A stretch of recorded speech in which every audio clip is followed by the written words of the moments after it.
po, Kagawad Joy TV. Narito tayo sa Tarisi Integrated School. Kasama po natin ang isa sa teacher po nito ay walang iba kundi si Ma'am Susan C. De la De La Cruz. Cruz. Yan po. Sila po ay anong grade po yung tinuturuan niyo, Ma'am? Grade 3 po. So ngayon po, tayo po ay pag-usapin natin, Ma'am, si Madam kasi may magandang programa po na ginagawa sila sa nag-start po ng November po, Ma'am. Opo. So nag-start po ng November, mayroon silang ginagawang ano yun, yung scholarship program. So pwede nyo i-discuss sa amin, Ma'am, para malaman nila kung ano yung kagandang ginagawa nyo ngayon. Okay, ang scholarship program na ginawa namin si Taren CIS, mga kasama ko, nagkaroon po kami ng stakeholder, walang iba po si Engineer Jesus De La Cruz from Tarese din, dito rin nag-aral. Diniscuss ko po yung mga objectives ko, at least nagustuhan po nila kasi layunin po nila talaga na makatulong sa mga mag-aaral. So from the start, Ma'am, di ba, nakailang estudyante na kayo, ano? So isang estudyante papakilala natin ngayon. Opo. Anong pangalan niya? Si Laika Doria po. Ito si Laika Doria, alika. Dito ka. Sikat ka na ngayon. Dito ka. So ito po isang beneficiary ng program nila. Alika dito. Ang pangalan, pakilala yung face mask mo. Alika ka muna. Alisin mo. Ang pangalan mo? Like Angela G. Doria po. Nakailang ano ka na rin? Yung sa benefits na binibigyan, nakailang na ka? From November, 200. Oy, nakatulong November, din. December, January, February, March. Yan. Ano na siya? 1,000. 1,000 na si Laika Doria mula noong November. Anong grade niya, Ma'am?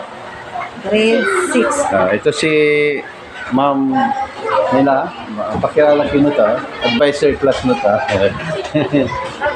Ma'am. Ma'am, naiba yung aray ko. So, paano ito? Pera namin siya sa grade 6. Si Laika Doria. Ito na yung Ma'am Rosita, Salvador. Matalino ba siya, Ma'am? Oo naman. Para mabawi, ano?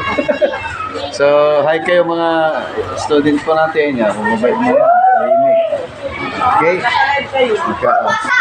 What's up? So, ang katanungan pa natin, kasi maganda itong ginagawa ni Ma'am Susan. I-release nyo ngayon, Ma'am, ano? Opo. So, bibigyan nyo sila. So, ilan yung makakatanggap mo yung 10? 10. 10 ulit. So, every month, 10 na estudyante. Yan. So, makakatulong po ito kasi sa hirap ng buhay, lalo, feeling-pili po ito. Yung, di ba, yung category mo?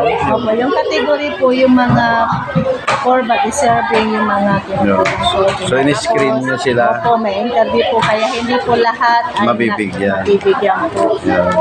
Parang nag-umpisa pa lang po tayo. Maganda po yun. Dapat nung estudyante ako, meron ng ganyan. Magkatatas ng tatas yan yung lima. Oo, umpisa lang po to sa atin ng engineer.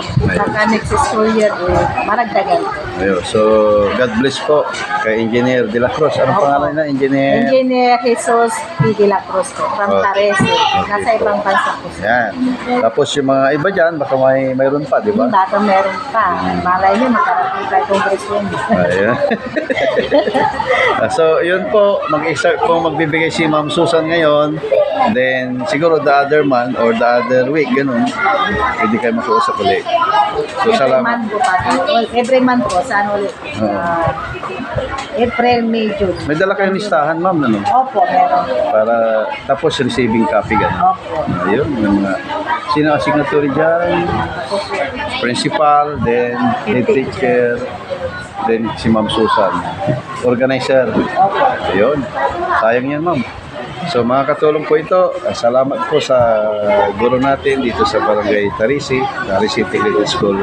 Yung programa nila ay makakatulong lalong-lalo na sa mga kapuspalad po ng mga estudyante at gusto mag-aral, magpatuloy sa kanilang pag-aaral. So, God bless po, Ma'am Susan. God bless. Thank you po.